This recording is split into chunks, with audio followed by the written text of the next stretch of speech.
Bafowethu bengisacela nje ukuzovalelisa la ku-TikTok. Ngisazothi ukuphuma nje impela ey'ndabeni zo-TikTok, noma mengiphosta ngizoy'phostela nje ngezinye izinto ey'seceleni ngiy'dansela, ngoba bafowethu njengamanje akusadlaliswana ngathi sekushube ngempela bafowethu. Mese kukwazi ukuthi nilimazane bafowethu. Mina-ke bafowethu ngicela ukuthi engake ngamona ngane zakwethu, ngicela ukuthi ngixolele uNkulunkulu wami, ngiyaxolisa kakhulu.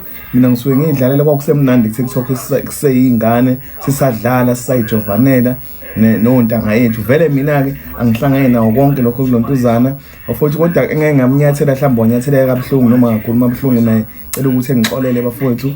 Ngiyaxolisa nje kakhulu bafowethu, angisahlangene ney'ndaba zako-TikTok. Ngiphumile ku-TikTok bafowethu, mese nikwazi ukuthi nenzane izinto ezibuhlungu bafowethu. Nasazi ukuthi kuyadlalwa ku-TikTok, mese nenze ayi. Ngiyabonga bafowethu, ngicela ngixolele nje emahloni kimi, ngiyaxolisa uNkulunkulu wami.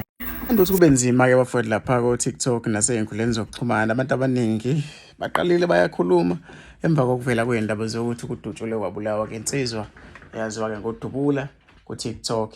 Abantu abaningi sebeqalile, abanye babeka imibono yabo ehlukahlukene. Mengizofisa ukuthi izuvo lwakho nayi nensizwa kancane siyiphumela obala ithi yazi ukuthi yona ku-TikTok kuyadlalwa, bangabe sekwenzeka izinto ey'fana nalezi-ke yona isathi shele le ku-TikTok. Hlangana phakathi kwi-comment section.